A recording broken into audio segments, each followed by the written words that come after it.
What's up, Talk Doc to Me listeners? This is Matt, Leia's husband. I know what you're thinking. Why are we listening to Matt and not Leia make the fun intro? Well, I wanted to tell you that I accidentally screwed up the audio specifically for Carrie on this episode, so I apologize to Carrie and everybody listening that you can't hear her very well. You can still hear her, but the audio is just not very good for this episode for the first portion. So I apologize. However, it's super valuable, so we really wanted to include it. So without any further ado, here's Leia for the actual introduction. You're listening to Talk Doc to Me, a podcast and community dedicated to candid conversations around documentary storytelling. I'm your host and fellow filmmaker, Leia DeLeon, and we have a couples roundtable today featuring Mark Pedri and Carrie McCarthy, and my husband, Matthew Meredith. Mark is an award-winning documentary director, writer, and big thinker from Wyoming, and Carrie is a scientist turned producer and organizing queen. Together, they spearhead Burning Torch Productions, where they create feature films and short docs that transport you into unique worlds, from the history of Pilates to the untold journey of a family member during World War II to the adventures of a 6-year-old mountain climber. The four of us discuss the unique lifestyle we live as couples who own documentary production companies, the highs, the lows, and the honest truth of how we pay the bills. So, if you own your own production company or thinking about starting one, this episode is for you. We are here in San Diego. We are on my couch. Mark and Carrie are with us. We're so excited to have you. Yeah, North Park, San Diego. Well, let's start with how you got into documentary filmmaking. So I started making safety videos for the local mine, and that turned out to be really cool because it's a window into this life, this world that is fascinating. If you're not a miner, you have no idea what goes on down there. So like internal videos of this is what you need to do to make sure you don't die. Yeah, exactly. Like don't wear shorts, closed-toed shoes, Right. Mandatory. But in order to do that, you get to go like a mile down into the mine and you get to ride around. There's a mine near where we are from that has as many streets as San Francisco, underground, a mile. Whoa. So to make a safety video, you think, oh, that might sound boring, but it's actually kind of crazy. Yeah. It's like another version of Disneyland. How do you film in a mine? It was, you have a headlamp. We took some lights down there. There's a lot of rules though, because, for example, some mines, maybe like flammability is a big deal, obviously. So you can only have certain lights. And that was back before LED was a big thing. And it was more like the lights that get really hot and start fires easily. So how old were you at that time when you were making the safety videos? Junior college, so okay. 19, 20 probably. Pretty young. Probably too young to be making safety videos. But they were great because I put this heavy metal soundtrack to it. Nice. Right. And this guy came up to me one day and he's like, dude, that video you made, I hate it. He's like, I have to watch it every day I go to the mine, and that song is seared into my soul. That's so funny. God. So, but the funny thing is that was one of the first projects Carrie and I collaborated on, because I got this contract to make these videos, and I needed an actor to act out, wearing shorts when you're not supposed to. Mm-hmm. So I filmed Carrie in shorts with work boots and had to put a big X over it. So you were the rule breaker. Yeah, that's right. I was wearing shorts in the mine. And I think that also was kind of the beginning of when Carrie would be a little bit more of kind of organizational, knowing how to move forward with a project, as opposed to me jumping in and be like, yeah, I'll make safety videos, no problem. And then she would look at the schedule and be like, all right, how exactly are you going to accomplish this? You have 13 scenes and 2 hours. This is not going to work. And she would kind of then naturally flew into that producerial role. So you were friends? Let's rewind. Tell me about the love story so I get this timeline right. When did you guys get together? Yeah, so we were dating in college, long distance. Mark was in Chicago and I was in Wyoming. And we got together in the summertime because we're from the same town. And then he finished at school in Chicago and came to Wyoming, and we were dating there. And that's when he was doing the mine safety videos. So it was sort of, helping out with that. And at that time I was studying science. So it helped him out sometimes. And he did a film about energy production in Wyoming. And I was sort of scientific consultant of how do you talk about this type of energy production? How do you say this type of thing? And so I kind of was on the outside of it there. And then we continued on to grad school, him in film and me in science as well. What kind of science? All the science. Just science, gal. No, I was studying chemistry. Okay. So it was like renewable energy materials for like flexible solar cells and that kind of thing. So that's what brought us to LA together. At USC, we studied separate things. Mark got a job in the industry and I was defending my thesis, and he was ready to move on from his job and I was not wanting to go into the industry of chemistry. And we had this project on his grandfather that we'd sort of come across, and we decided to jump in and, you know, make this film and try and have a production company together. That was in 2018, so 5 years ago. It's a big jump to be studying chemistry and then decide to abandon it all for a production company. Especially because that was always the safety net. Yeah, I think that the thing is, so it was a PhD, and when you study to get a PhD, you end up just, it's like project management. So it's very much like producing. You have timelines, you have people, you have budgets, and it's very similar. So at first I was also like, all right, I don't know if I can actually do this. But as I've been doing it for the past 5 years, it really just feels kind of natural. And my mindset really fits the producerial role quite well, especially when you're working with such a creative, less organized mind. I understand. It's like there's something in common we have. I don't know. Yeah, do you feel that you guys have one mind is very good at spur of the moment creative, and the other person is good at putting that into a package that you can like create, like actually accomplish something with or something? Is that? Yeah. That's pretty accurate. I think so. I think you need both, though. I feel like if I didn't have him as such a strong creative, like he needs to be creative or he'll like implode. If I didn't have that, I feel like I would crush us into a small spreadsheet and like it would be a fun thing. You know, like I would just organize too much. Right. It's like the creative stuff is awesome, but then it's not a business without the other part of it. Yeah, that's true. You need both in order to have a successful production company. Because if you go so creative, you only care about the creative aspect, then you will fail as a business. And if you care too much about the business, then the creativity also can't shine as much. And owning a production company, you're not only like making films, you're also running a business. And those are two completely different things. You got to have like so many different things on different paths almost. Like you need to have something that you're like cooking up in development always. You need something that's kind of in production. You need something that's in editing. Right, but then at the end of the day, there's no rules too, because you need to do what's like best for your like mental health. That's too, true. Right? Yeah, I think that's exactly right. Like mental health wise, if I don't have something to organize and to be productive with, then I feel like we're not doing anything. And if he doesn't have something creative to work on, then he can't be the best. And also being partners, it's like sometimes you need that person to be your business partner. Sometimes you need that person to be your emotional support. And it's hard to switch between the two. Mm-hmm. So you have to look out for each other to be like, I don't think you're being creative enough. I think you need to edit some more or something like that. Mm-hmm. Yeah, I was going to say, so when you first decided, okay, I'm not going to be a scientist anymore. I'm going to be a filmmaker. Let's start a production company together. What were those first like discussions like, or what was that shared vision that you guys had in the beginning? And like, how'd you be like, okay, like we feel good, like let's go, you know? And what does your family think? You can say that afterwards.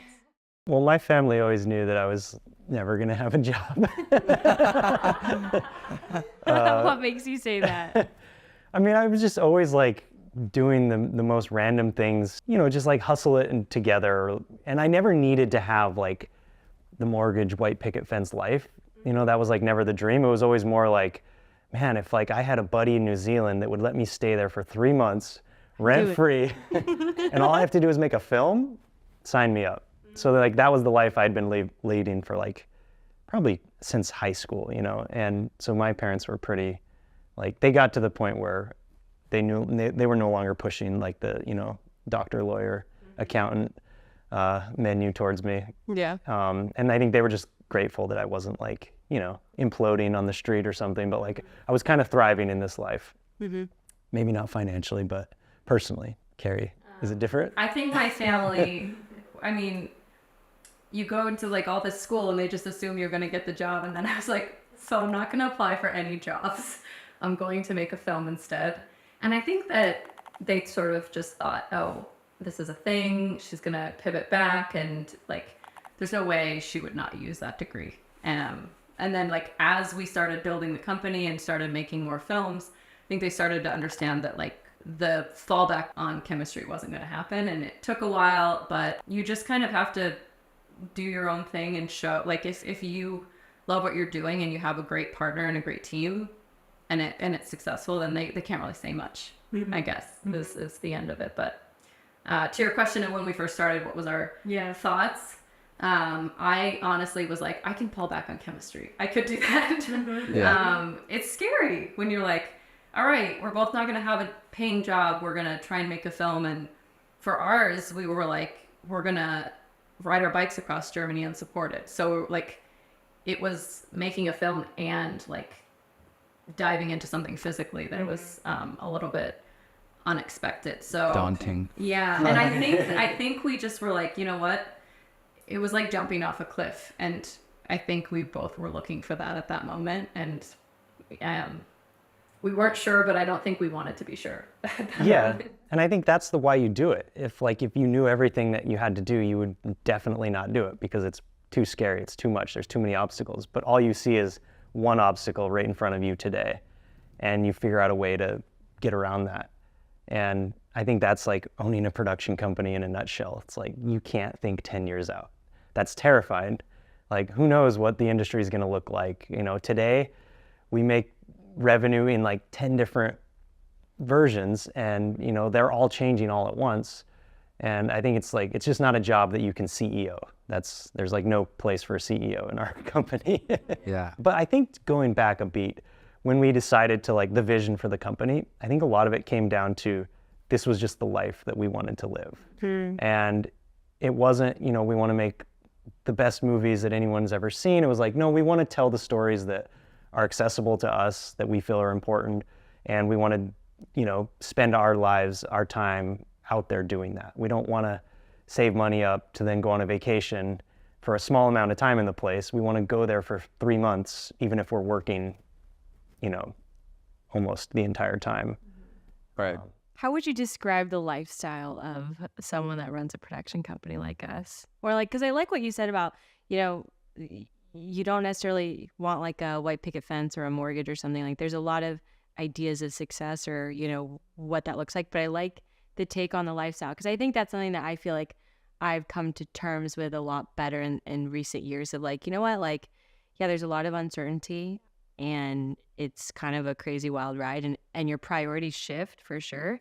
But it's also like a lifestyle I would never change for, because there's a give and take there. But yeah, I'm curious what your guys' lifestyle usually looks like, or what it's been like so far. I think for me, it's like, if I don't have something that I'm staying up all night to do, I don't have the energy to wake up the next morning. Does that make sense? It's a tired life, but it's like a very fulfilled tired. You know, you feel good. Like when you walk and exercise, you're sore, but you like that. Yeah. You'd rather be sore than like, you know, man, I'm not doing anything with my life.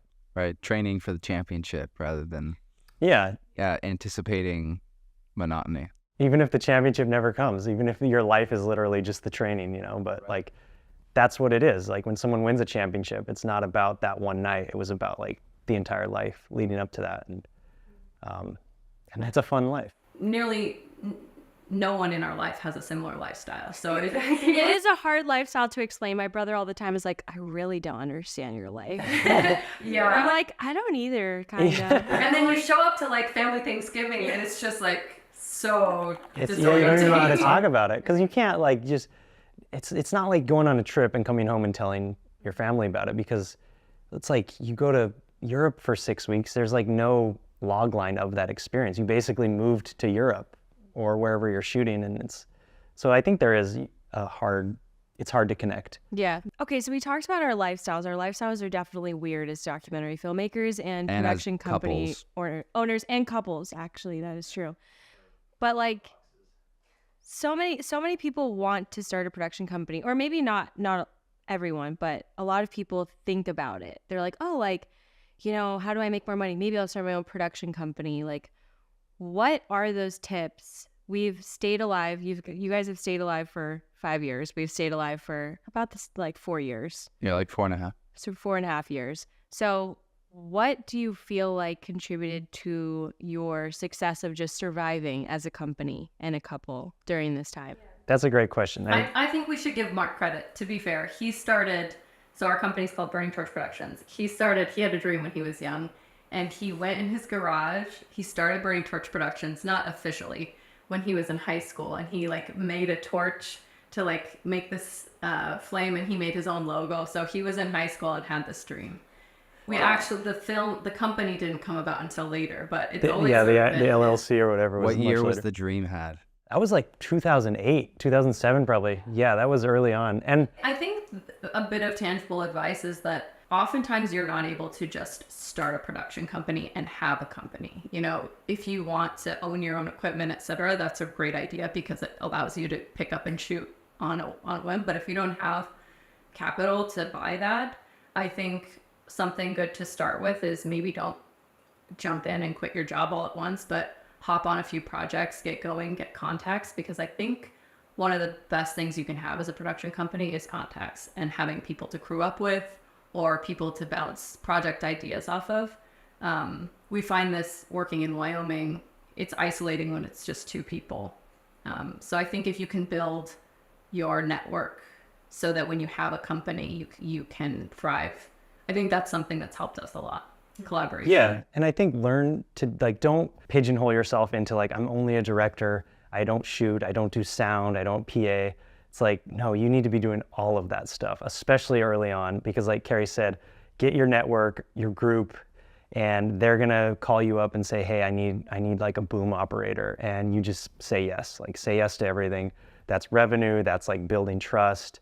And it's also, you know, now next time you need somebody, your company, you can't afford to hire, 20 people that like a Hollywood film set, basically everyone has their job, but you can build up like this social capital so that you have 20 people to call.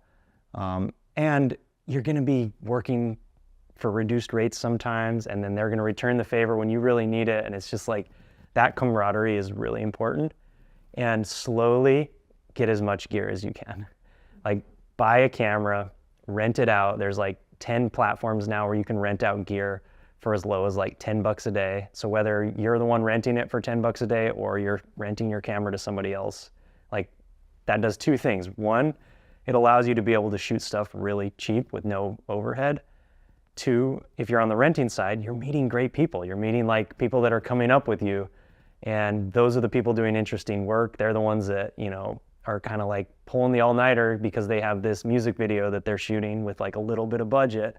And those like projects turn into something eventually, so. What did you guys first invest in? Like a 5D, that was just like my dream camera. I had to get like the full frame professional camera.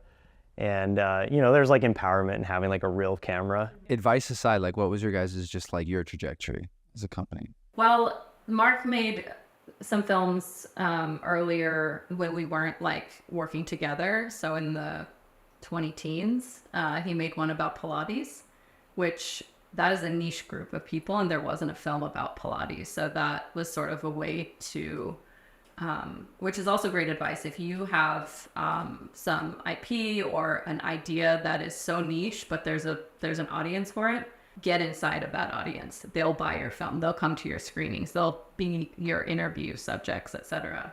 I think that film was such a great little microcosm. And then once the film is done, you have a built-in audience for it. Yeah, let's use that as like a case study. So this Pilates movie, it was just totally like not on brand for us, but like at the same time, you'll see why it's absolutely our brand. I grew up on like the skate films, like the Bruce Brown surf films, Endless Summer, all that. And my dream was to make that. But like all of these sports already had their film. And one of my good friends' mom got like really into Pilates, and I kind of saw that like this thing that she was doing impacted her life the same way that like skateboarding did for the people that I was hanging around with. And I was like, oh my gosh, this is it. Like nobody's made a Pilates film. What if we make the Endless Summer of Pilates? And if it's good, every Pilates studio in the world will want to have like movie night and like, let's, set up a screen, and because they have studio space. So those could be theaters. They have the passion, the community elements there. And, as long as it's something that I can get into and care about as a filmmaker and an artist, it kind of seemed like all the pieces were there. So we shot a proof of concept for like $200, like legitimately just bare bones, scraped by. Did you take a Pilates class before this? I did. So I slowly got, like, that's the other thing. Like, we're not talking about, like, don't find a community and, like, exploit them. You have to become part of that community. How was that for you? You Oh, signed up they and you're destroyed me every time. Because I was, like, the young outsider, and at the time I was, like, really scrappy from doing these alternative sports. And it was kind of just, like, this older, like, refined Pilates crowd that's like, let me show you. It would be like he would want to go interview them in their studio, and they're like, I will not let you interview me until you've done a Pilates lesson. And then they would just crush him, and he would be like, okay, I'm gonna need a minute. Yeah. Well, I'm a firm believer you need to become your character. Yeah, because people are smart. Audiences are smart. People, like, if you don't have that connection, there's always going to be this, separation in the film, whatever you make. Do you find there's power in being a beginner in whatever this niche is or whatever this topic of the film is, as like the director or the filmmaker, where you have this level of naivete to Pilates, for example, and so you understand what it's like to be someone who doesn't really know anything about it, but now you're trying it and you're learning it with all these experts that love it, and you're picking their brains, so you become like sort of a pseudo expert in it, not truly, but you're about to try to teach people about it, so you're learning about it in a very interesting way. Like, do you find there's a lot of power in that naivete? Yes, but it's dangerous power because you're coming at it somewhat objectively because you haven't chosen a lane, within that industry. And you don't even know there are lanes. When I came into Pilates, I thought it was just one thing. And it turns out that, there's all these different modalities of it and politics involved. And it's a very, complicated subject. And as a result, there was a little bit of backlash for that reason because I was an outsider. And some people felt that the direction the film went didn't depict the version they wanted. But I think that's true with every film. There's always going to be people that wish they would have had final cut on a film they never would have made themselves. Sure. Well, and you have to pick an angle, right? Otherwise, your film is going to be a journalistic, here are the facts, versus like this interesting emotional roller coaster that has an angle to it. So you're always going to have somebody who kind of disagrees with the angle, probably. That's and I think sure. as like a novice in whatever subject you're in, you have to toe that line of like, I'm new to this. Can you explain it to me? And people are not threatened by that, and they welcome you in. And like, I want to be the one that teaches you about that. So you're on that on one side, but you also don't want to be, like you said, an imposter, where they're like, who is this person coming in to tell my story? What, and you have to also be careful that maybe you're not the right person to tell that story. Maybe you would like to support someone who is, and you could collaborate with them. But I think there's that line of you're walking into a space that you've never been, and to be self-aware about that a little bit, I think it's very smart and necessary for sure. Let's talk about money, the money side. To tie it to the Pilates thing, so we made this film, we did a Kickstarter, and the only reason the Kickstarter was successful, because you only have so many friends and family that can give to like two Kickstarter campaigns in your life. Beg for. I'm like, is this worth begging for or See, not? I asked for money a year ago. I don't know if people want to give me money again. You got to like pick your battles about like which that well will dry up quickly. Like crowdfund. And the reality is, like, I mean, how many friends does any given person have? Like maybe 100 realistic? Like real friends. And even if they all gave $25 or even $100, like that's $10,000. That doesn't go very far when you're making a feature documentary or even a short. It's because people need to get paid. We have lives, we have rent, everything. But the Pilates film, what we did is, we entered this community. We told them our intentions. We want to make the endless summer of Pilates. We want to like do something that the community can celebrate. Like a year from today, we're all going to meet up and have these incredible pizza party screenings. And that's kind of what the promise of the Kickstarter was. And people were really into that. So we raised all of the production budget through the Kickstarter, which was amazing. And how much was that? $9,800. We're talking like 2009, and Carrie and I were shooting everything, so we weren't paying anybody at that point. Those were like hard expenses. Right, but when you're like 20 years old, $10,000 is that's like still go make a movie. something. Here's 10 grand. It like felt like we hit the jackpot. And then also to make that, I think to your point of being a new filmmaker and new to the category that you're in, we would be like, hey, we're making this film, we're coming to town, and just kind of allowing people to host you, because they'll be like, oh yeah, you could stay at our place.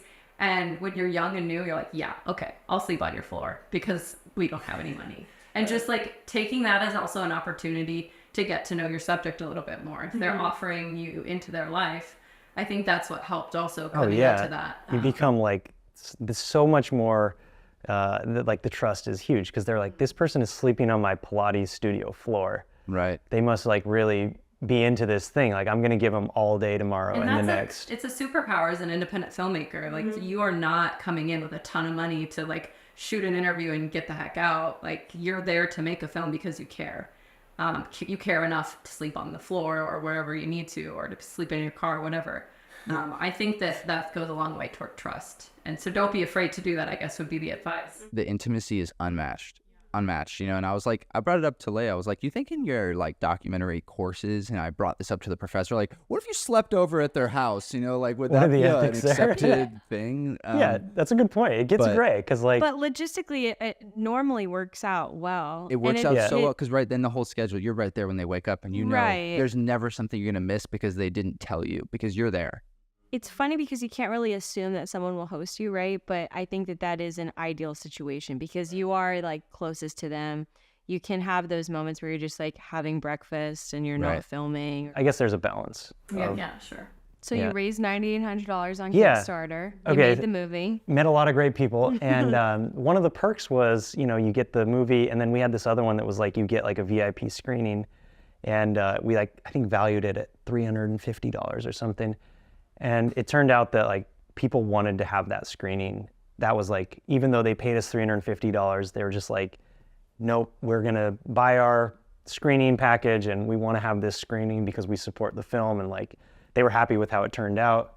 So we had a really cool grassroots screening tour. I can't remember the exact number of places that we went, but it was substantial, and like all over the U.S. U.S. to host, like for travel, to come in and have the director speak and everything. And that what was interesting about that is that it was like one studio felt like it was so important that they would pay someone's travel to come speak about a film that meant so much to them. So in that case, like, you're connecting with people who value what you're doing so much that they're going to take funds and time to build something around it, to celebrate it. And I think that's, you know, you can't do that with every film, of course, but if you can find an audience like that, don't overlook that, I think, is the advice. Like, you know, like we were saying, you have to balance being creative with making money. But if you have that kind of an audience as a filmmaker, you don't get the opportunity to share the experience of your film with an audience like that every time. How do you package it? Like, how did you come up with that idea of like having a screening package? A couple people reached out and they wanted to have screenings, and I was just like doing it on the fly, sending them like instructions on how to, you know, like what kind of hookup you need from your laptop to your projector, and like sending a link to like a company that rents it and mails it to your house. And then finally I was like, you know what, just make like a Dropbox folder that has like a step-by-step crash course with like template posters, and just send it to them and then wait to see if they have any problems. Like, don't be so, you know, proactive, just be like reactive to whatever they come up with. And it ended up kind of being like 90% of the time you wouldn't hear anything. You would get like some photos after the fact of them being like, the screening was awesome, you know, we had 45 people or something. And like, that's a really meaningful audience. Like, I think you don't have to fill an atrium, like 45 people in, you know, small town somewhere, or not even small town, like a neighborhood screening. That's worth it. So what was in that Dropbox folder? Like, you had like, this is where you get your projector. This is where you like a checklist of like all the things that you need to do to have a successful screening, like, you know, set a date. Things that you would think maybe are too straightforward aren't too straightforward. Like, people love a good checklist. It needs to be like something you read through and you're like, okay, I did that, check. I did that, check. Like, I have a date, I have a venue, I have someone who's going to print posters, and it's just like walk them through. Here's like sample. When he did the Pilates film, I think it was like a clunky Dropbox folder of these things. For the film we recently did, we made like a digital toolkit that's like, you print it off and it's like a magazine. You read through it. It's got visuals. It's got, it's digital, so it links out to the, like, if you want to print a poster or an invitation, social media post, that's all in there. The press kit's in there. Discussion guide is in there. And you just basically say, you know, if you would like to host your screening, it costs, depending on if you're a nonprofit or not, $350.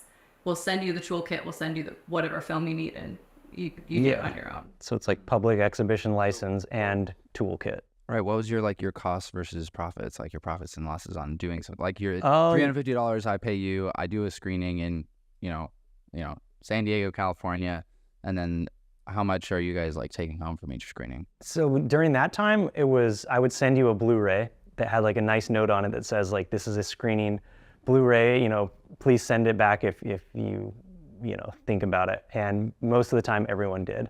So I was able to probably, I don't know, like $20 in cost per screening, and then the rest was revenue coming into the film. I mean, so it's not just like, oh, you're getting the toolkit, you're getting the license to show the film publicly. And in that, I think it's important, but maybe not necessary, to offer it that they can use it as a fundraiser for their studio. So if they want to charge ticket sales, they pay $350, but they could charge $20 a ticket, or have some other fundraiser part of it. And you don't care about, they do that. We tried to think about, maybe we could like cost share. It's too messy. Yeah. Just like set your price and let it go. It was too much. And it's like self-serving. I kind of like the idea of, because we've been like hosting screenings ourselves, and it's a lot of work. It's kind of fun to say, hey, like here's an example of this screening that we did. Here's this for dummies guide of like how to do it. Right. And you just pay me a flat fee. You do it all yourself. Here's all the marketing materials, and it like handles itself. And it's empowering for them, because they now are the ones driving, and they know their audience and their organization. And like Carrie said, if they want to, raise money for a cause, and that's great. Like, it's not worth it for us to have our hands in it to get like 10% of, $1,000 that they raise. Much rather just do like flat rate, $350, $500, depending on whatever it is.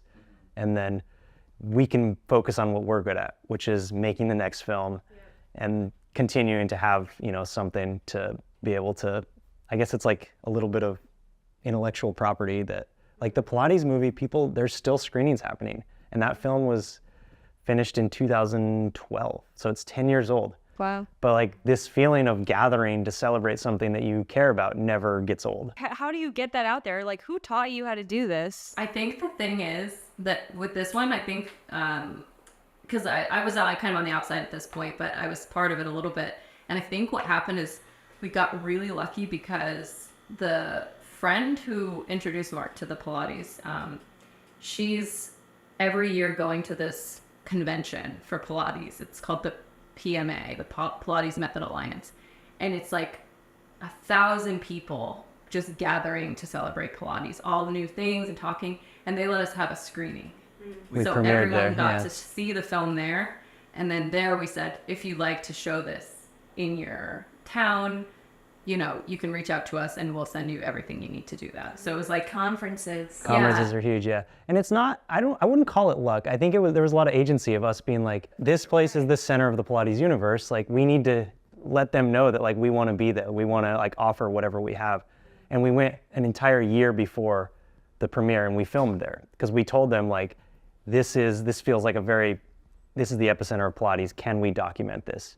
So you're building trust like at least a year before you even talk about like coming back to show the film or sell anybody anything. Right. And then by the time it was done. That was also great, because I mean, especially for that film, we got like a room of like 400 people doing Pilates together. It was beautiful visual. So it can even be part of like, you could go to a conference to show your film, fine, but like you could even go there to, build your film. Yeah. And then meeting people. But like, for all anyone knows, it was just like these people decided to do Pilates and we popped a camera down and captured it. What other unique ways do you think that as a documentary filmmaker people can make money? Because I feel like this is the first time I've heard like this screening package in that particular way that's very like self-serving. Like, you like set it up and you could continue to make money on it 10 years later. Like, that's really unique. It's honestly a genius business model. Yeah. To kind of go off of that, we've hired, we don't have them now, but we'll hire a part-time person to say, hey, call, for example, like Local American Legions. It's a veteran service organization. And see if they'd like to use the film as a fundraiser. And then you can hire someone to kind of, market that for you. And it's so packaged perfectly that like, you know, it's an easy thing to hire out for a part-time or an intern or something like that.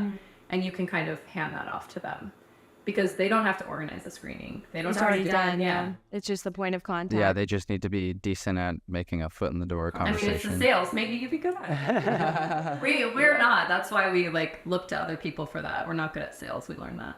But other ways that we make money, depending on the film, if there's a certain group that we feel aligns well, but isn't going to be like, oh, clearly they funded it, we'll do like kind of a branded thing. Like, hey, we're making this film. Would you like to support it? And we'll put, I mean, it's like all ski films, how they have a brand at the end. But we've done it with like for this one, it was like the tourism board. And so you approach them in that scenario. Yeah, and you say, you know, this is, a lot of times we've already made the film. And we're like, this is what it is. Which then it keeps their opinions out of the creative. And they don't want their opinion in it. That's the other thing. They prefer something easy. Though. Yeah, they want to look at something that's Stamp of already approval, done and put say, my name on it. It helps if you have a distribution plan because then they're like, oh, I know this is going to be on PBS. Great. But have a distribution plan. But even like if you have the right brand and you're just going to festivals, brands like to be at festivals as well. So for example, we're here at a festival and we're working with one of our partners and they were like, okay, we'll sponsor the stickers. So they get their logo on the sticker and that's another sponsorship thing. So you can do physical sponsorships as well.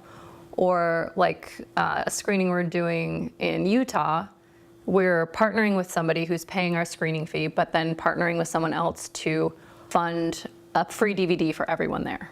So then that's like another sponsorship thing. So you can like package your sponsorships to get more people involved. And I think that being creative with what you have that's valuable, like if you have an audience's eyes and ears, maybe a partner wants those eyes and ears as well. Or they want to have a table set up at your event, something like that. You can create, and it doesn't have to be like they're selling you something or they're in your face. Like you can create a good community of people at an event with like say 4 or 5 tables, and it's not so, you know, it's not so hard. Just call them up and say, hey, we're working with these people. Would you like to join us for the event? Yeah, I get you kind of have to like put yourself in their shoes a little bit. So these are like ad executives, and they buy billboards. So like, where is your billboard? What street is it on, and what's on it? So like, our billboard is a film about this girl climbing mountains.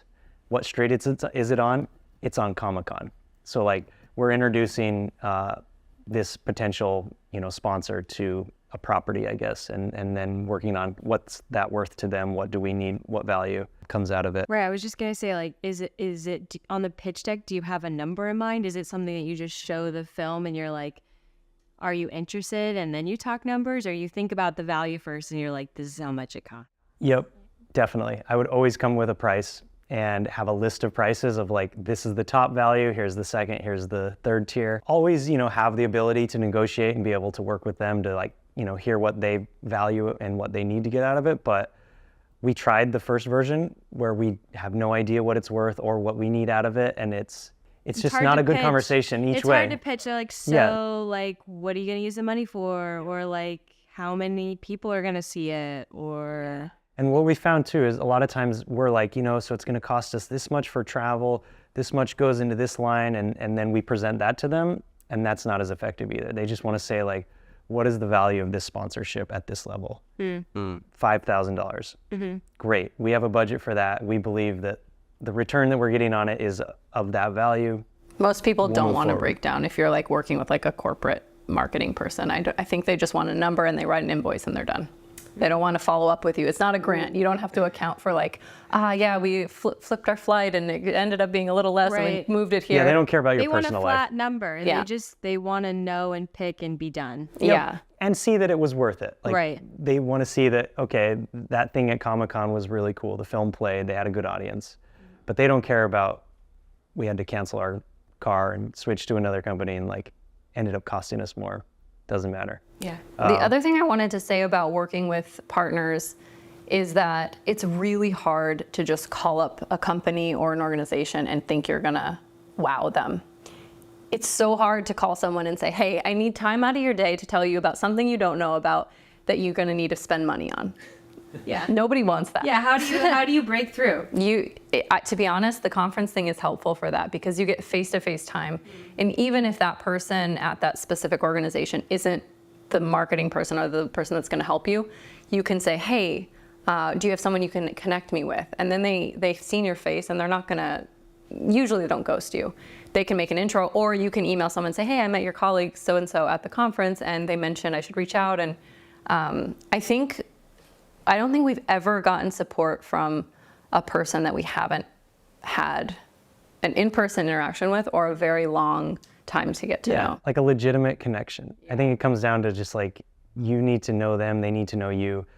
You're not selling them junk. Like, it's something that has to come organically about, and it takes time. So I would say, as soon as you start making a film, start thinking about like, who could some of these potential partners be, and send them a rough cut, get them involved, like get them excited about it, and don't even talk long game. Don't talk like, oh yeah, and in a year from now, I'm gonna try to sell you a commercial on PBS, because like, who knows, maybe you don't even go that route, but like, you want them as just a supporter of what you're doing. And then maybe a year from now, it turns out that they're having their 50th anniversary of a company.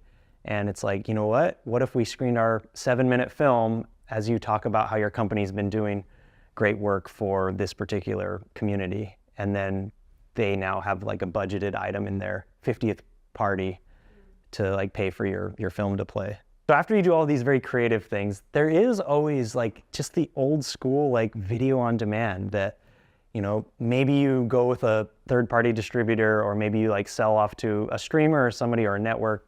Sure, that's great. The trade-off is you're giving up all the rights. The good thing is they pay you money and you can go off and make your next film. If you keep the rights, you can always get like a Vimeo Pro account, and you just have like this property that now every time you have a screening, if someone likes that, they're gonna go home and tell someone about it. And there's like a place on the internet that it lives and they can rent it. So it's like maybe you get 1 or 2 rentals a week or a month or something like that, but still it's like. Where have you done that? What website or platform have you used before? So we used to use Amazon. They had like Amazon Prime had a really easy like indie streaming. Since then, they've kind of like started to move away from letting people come on unvetted. Vimeo Pro has like a really good video on demand. You can embed it in your own website, so it looks like it's really clean, comes straight out of your own design, and it's not like a third-party website. You set your own prices. Their commission's not terrible, but it allows you to like, the thing when somebody comes up and they're like, hey, where can I see your film? And you can send them a link. And they could just buy it for exactly $1 or whatever. Yeah, it's like $2.99. What have you priced it before, or how do you? I think the Pilates film now is $2.99 to rent, $9.99 to buy on the streaming, or like $20 to get a DVD. And people still do all 3 of those. There's like, if somebody supports the work, then a lot of times they'll buy it just to have it. Do you have to do anything when they buy a DVD? So sometimes we have seasonal help that comes on during certain times where like sales are higher.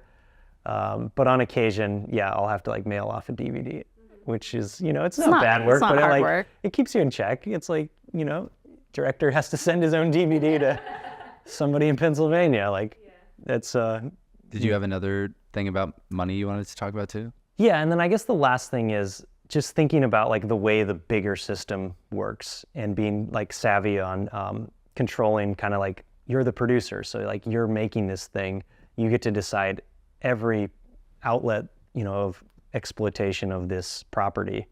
And a lot of times you can like give it away and not know about it. And one of those is if you're using music, so say you hire a composer and you pay them and they have a score, or you license music. As a producer, you're technically the publisher of that. And when it comes down to royalties, there's 2 sides. So like, say your film plays on public television, then the public television station has to pay out a musical royalty. Half of it goes to the music artist, the other half goes to the publisher. And if you're the producer and you've registered the music with like ASCAP or one of these recording agencies, then you're getting, whatever, 20 cents per play. So you for each should song. register your composed music as well. Yeah, and as a good producer, you should be doing it for your composer anyway, because that's how they also make a living on royalties. But a lot of times people forget that, like, no, you are the publisher of this music. They're the artist, they're the, the writer. And What website was that again? so the one we use is ASCAP. It's an acronym though. Yeah. ASCAP, I think. Yep. But it's an organization that Yeah. looks out for musicians and producers. That their job is to look at and find when your music's being played, and then make sure you get that. Yeah, so they collect the royalties from the network and then distribute it to the publisher and the artist. People are still like entitled to their contribution to something. And even if it's small, like as soon as you start forgetting about it, then that's when it like all of a sudden disappears and contracts change and networks keep more and give out less. And then the independent producers die out. So it's kind of like our duty to protect those revenue streams. So are you guys solely generating revenue off of your original ideas? We are now, yeah. Yeah, for the now we last are. 2 years. I would say early on when we first started, we would be also using the other skills that we had. Like I studied chemistry, so I was tutoring a lot, and that really helped supplement. And Mark, I think as a filmmaker, you have to know what you're best at, and you can utilize that to make money. So he's a great editor. He's also a great shooter. So he could, tag on to another project, or we could, help others and make money that way when you're starting out. And then slowly you start to realize, okay, we've got enough things, on each, like you were saying, at each level, development, shooting, post-production, and distribution, that you can kind of let your projects flow through, and you can, keep a steady state of income. But I think early on, you can't be too proud to just do what you're good at to make money at it, and then slowly get your projects going. But yeah, right now, we that's the only way we make money. Just your original documentaries. Yeah. That's Yeah. awesome. For now, No, yeah. congratulations. That's like a massive that's accomplishment. Massive accomplishment. That's yeah. like the side where I feel like our bread and butter is in branded stuff for companies. That's the bread and butter of how we're currently making revenue. And then our originals is where we're trying to get where you're at with your originals and making that much more part of what we're doing. But Yeah, it's kind of like a slow turnover, and all of a sudden you realize it's happened. But I think, there's also, we say, well, this is the only way we're making money, which is true, but it's not like a ton of money all the time. So it's like you have to, We got to balance. stick with it. The feast and famine mentality of yeah, like, that's for for sure. Yeah. As long as it lasts, we'll keep doing it. And then if it doesn't, you always have to be able to pivot back. And so I think, knowing what you can fall back on is also comforting. Yeah. Be like, okay, if I had to go back and teach chemistry, I could do that for a bit. Or if he needed to hop on and edit another project, that's fine too. It's. Yeah, and I think you don't always, you're right, it's flexible in the way that you don't have one model and stick with it forever. Like, you work on projects in different capacities. So for example, like co-productions is a whole other thing where, maybe we have certain access to a subject, but we're not the person to tell the story. But we help facilitate that connection, and we become part of the project. And, those are can vary from, no money at all to all of a sudden you have like a Netflix show or something because you've become like an associate producer, or, well, in that case, probably an actual producer. And that's maybe not necessarily like your original idea. You're not like the filmmaker behind it, but it's still something that like you cared enough to be involved with, and there was some value there financially and personally. yeah, what would you say was like the secret sauce to making it your original films, like your main like source of income? And I don't know if there's like a specific stage in production that you guys focus in that is like where you feel like you have like maybe an advantage or something, but yeah, I'm just curious. Yeah, personal, character driven, with a side of adventure, to bridge the gap between, it's not just historical, but it's like kind of the Pilates film. It wasn't just the history of Pilates, it was like the surf film version of Pilates. Like, we don't approach a topic unless we can bring that value add of like, is there a personal way in? If so, is this character really interesting and intriguing, and can they carry us on this journey? And is there like a physical journey? I think all of our films have to like transport both us and the audience. We've never told like a story, that like plays out on in headlines. That's just like, I think not us. you say something like the secret sauce. I think that is, like Mark said, for your personal projects, you're pouring so much into it. You're sacrificing a lot. You're putting the money in. Don't only do projects that you can see it. Like, make the one you want. Don't make the one you think people want. Or don't stick with a project if it's not going.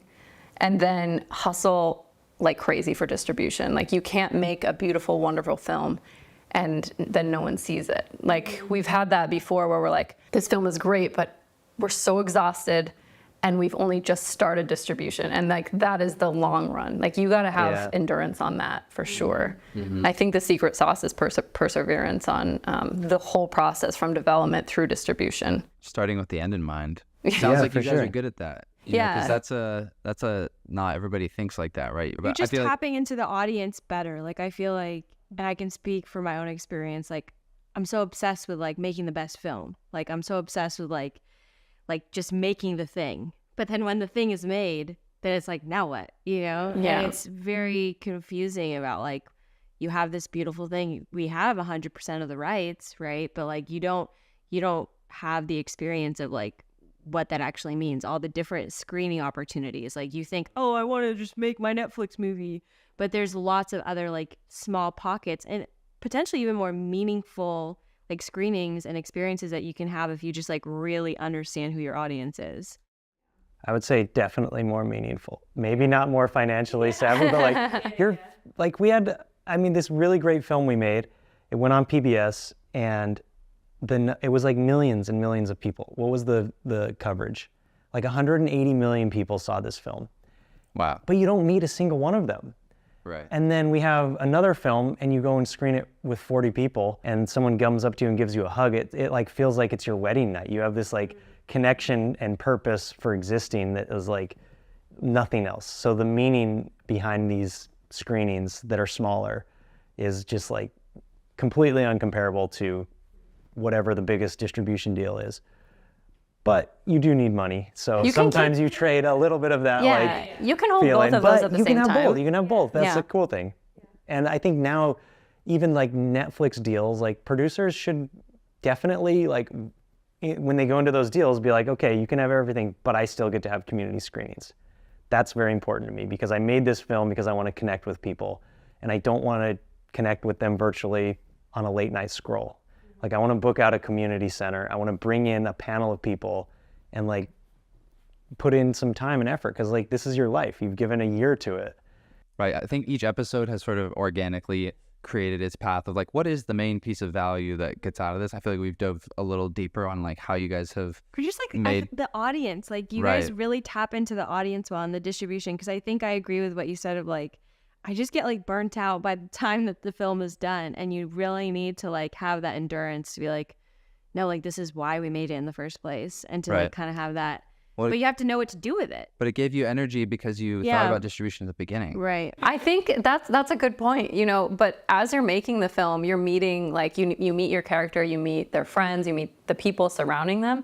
And I think to keep in mind the audience there is, you know, ask them like, hey, what do you guys do? You know, your performances, what kind of an audience comes here? And just as you're exploring your topic in the filmmaking, also explore the audience in the filmmaking and be like, oh, actually, I think that'd be a great opportunity for us to have a big event there. And then maybe we can get someone to sponsor, I don't know, a paint set or something, and we can give that out, or a raffle or something like that. And you can make the night a bit bigger, and just like be thinking of that as you go. I think bringing on more partners is better because they don't only bring on their funding, they bring on people. So your event becomes bigger. So you can like think, okay, this organization has like however many people. Maybe they don't have as much money, but they'll bring all their people. Sometimes that's better. Right. But yeah, so in closing, if you're thinking about all the list type thing, it all comes back to the audience and how can you interact with them. But I think sponsorships for sure, of like if you have a distribution plan, they can corporate, or nonprofits, foundations, etc. But just, I mean, grants are a thing, but grants, I don't know if you guys do grants, but it's a lot. Before we close, I want to talk about grants one quick second. We started our filmmaking career applying for filmmaking grants, and I never got a single one. Hundreds. Never. Never. not a single one. But we've gotten a lot of grants. but they've never been from filmmaking institutions. And I'm grateful that those exist, and I'm grateful that people get them, but I don't think you should lose hope if you're not getting them. And the ones that we've gotten are grants that fund adjacent things that our film touches. So we did like a screening tour where we talked about, folk storytelling, which falls into the humanities category. And there's a lot of great humanities grants that they won't make your film for you, but they'll give you money. Fund an evening where you talk about the importance of folk storytelling and screen your film. Even if your film touches something like the arts, you can get an arts council grant to fund your film because it's supporting something like that. And those tend to be, they don't get any film applications usually, right, something like say that. You stand out more because in a filmmaking grant, it's a bunch of filmmakers. It's so they're hard incredibly to stand out. competitive. And they're super competitive. Yeah. But then if you're thinking about it from so many different angles, it'll be like, oh, a film, cool. Like a lot of other people are doing research papers, or I don't know what other things that people are doing, but you stand out more as a film. Or there's like you've volunteered before to read through all the applications, watch their films, and you're a very smart, critical, like deep It's super thinker, competitive. and it's so competitive because also And it's like subjective too. Whoever's reviewing your stuff, like it's extremely subjective. It's extremely, you don't know what they're looking for. Also, like you could be the perfect candidate, but if they already have another jujitsu film, they're not going to pick our jujitsu film. Yeah. Like for example, like so you're competing for there's a medley spot of things that they kind of already have their own little like box that they're thinking about putting you in. I think a lot of grants also, they're looking for people with probably more experience. And so when you're applying when you're early on, that's where you hear and you're like, oh, $100,000. Like, yeah, I want that. 50,000, let's go. And then you're super like juiced on the idea of it. And then you do it and then you get denied. But it's like year 2 of being a filmmaker. Yeah, they want a sure thing. Right. They want someone who's 10 years into it, who knows, who's got a budget, who's like super dedicated, has experience in failing in their feature before. So other grants that are not from Other filmmaking. grants, yeah. You have a finished film. Now how do you monetize it? What's the list? So I think the first thing, you finish the film and now you have this community that you've built and they want to show the film. So you have the public license to rent to them essentially so that they can show the film in their community. So you give them permission to make a great event and they pay you. I like it. And then on top of that, you can also give the option to have a filmmaker Q&A and make the event bigger. So then you get to charge a speaking fee, which is often a lot bigger than the licensing fee. So what do you typically see? For corporate, we charge $500 for the public exhibition license and $350 for a nonprofit. And then depending on, we usually say $4,000 plus travel, but we're 2 people. And oftentimes people can't pay that. So then we're like, okay, well, what can you afford? Or can we bring on another partner? That's the main thing. Always ask if they're open to another partner, because it's a lot easier to ask for half from someone and half from the other. And then they both bring their audience and it's a bigger event anyway. It's great for everyone. And I want to make sure we don't move over that too quickly. There's a lot of value in having a filmmaker come and speak about their film. So $3,500, $4,000 for like a keynote speaker at a screening, that's reasonable. I don't think filmmakers should be discounting it to free. I've heard up to 10 grand. So it depends on who your audience. Like if you're working with a very well-funded organization, you can ask for whatever you want to ask for, and if they say yes, then great. But oftentimes they don't say yes, so you gotta be flexible. And I wouldn't let it go just because they don't have the money. Yeah, it's more valuable than that. If it's a good fit and they want to have an event, figure out a way to make it happen. I would say so. And people let you bring your own money, meaning if you say, hey, I really want to come to the screening, my fee is $3,500, and they say, unfortunately, we don't have that, then you say, well, I may have a potential third-party sponsor that, say if we put a 10-second pre-roll at the beginning of the film that has a positive message that connects the film and this company, and it pays my way, are you open to that? 99% of the time they'll say, yes, that sounds amazing, as long as there's no like conflict of interest with the company. We always say like, we don't take money from bad Santas. Like it has to be like an organic connection between the film, us, and the third party. Pre-roll that's a good one for the list. Pre-roll at an event. That's the way you can sell a money. Commercial that goes on the front of your film. But you don't want to for each event. For each event, Yeah. exactly. So that's unique. It is. Yeah, to each event, yeah. And we try to keep it as clean as possible. You don't want your film to look like a NASCAR, with all these logos all over it, because the audiences kind of see that, and it just takes away from the experience. So once you're at the event, you've spoken, have something that people can take away. It seems crazy, but like DVDs, it's a thing that people can take home. Even if they don't have a DVD player, it's like a modern postcard or something. It's just like... A lot of people send DVDs to people. They're like, oh, I'm going to send this to my son. I'm going to send that. I'm like, I don't think your son has a DVD player. But even feel if free they to send don't, it. I was just going to say, does anyone have a DVD player these days? So that's the third part. Have a place on the DVD, a link they can go to and stream it. So whether you want to have it like a QR code and they can stream it for free, or it's just like the Vimeo Pro, they pay $2.99. Like I would do that, if my dad like sent me a DVD in the mail, he's like, you got to see this, and I didn't have a DVD player, but there's a link to stream it. I would pay the extra $2 and watch it. But the main thing is like giving the people at the screening the power to champion your work and like take it further. Another thing is if you have a bunch of festivals coming up, or if you have a distribution plan already, you can present a finished film to an organization or potential sponsor and say, hey, do you want to come with us on our distribution? And then they can tag on to that for the rest of the time. And that can be super valuable. If you have a big audience from that, you can say, we're expecting to see this many thousand people. Then you just tag their thing on at the end. After you've done all of this, you still have the rights available to sell for, through like a sales agent for international distribution. There's tons of public television stations abroad, just like there are in the United States. They're all looking for content. A lot of times, like we as producers don't know who those buyers are, but if you bring on like a sales agent and, sell your film in Europe, especially if there's a connection, like geographically thinking about where will this story resonate.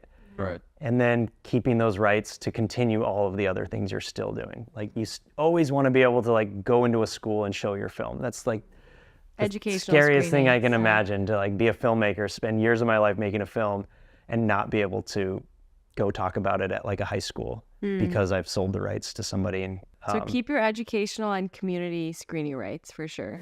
Unless you like have a specific educational direction you're going with and you have a distributor for that and that's what you want, that's great as well. But just be smart and don't give it away if you don't have to, because a lot of places will want all your rights and they don't use them all. So why do they need them? You don't have to. If you work with your public television station and you get a good relationship, that's also a good thing to have in your pocket.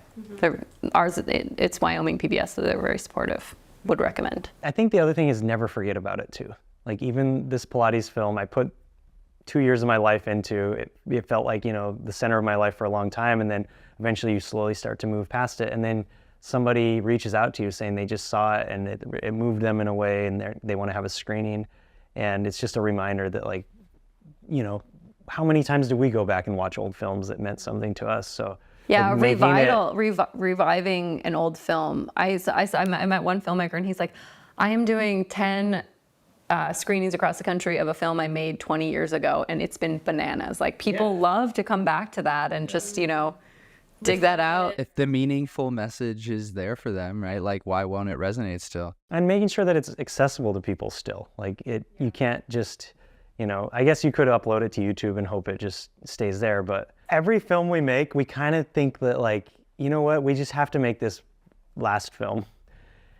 And you pour yourself into it, and sure enough, another story comes up that you just have to pursue, and you just have to pursue. Like we don't think about it as, like I said, there's no CEO of our company that's like planning for growth and keeping the shareholders happy. And like, the trajectory is kind of led by whether or not we still have it in our soul to do this.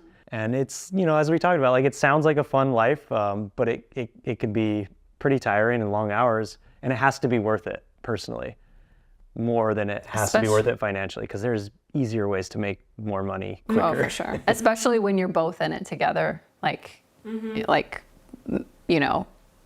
life partners. Right. If it's not fun, don't do it. It's probably not worth it. Yeah. One of our core values is fun. So yeah. Yeah, it's got to be fun because you're doing the majority of your life is this. Yeah. And if it's like not fun and you have to take a vacation from this, then that's like, for us, that's a sign of we need to adjust something. I mean, everyone needs vacation and like. Yeah. I think we're all set here. Thanks so much for coming on. Yeah, thanks for having us. It was great. Yeah, thanks for coming, guys. That's a wrap on today's episode. Thank you so much for listening and or watching. I hope you found this useful. If you did, give us a rating.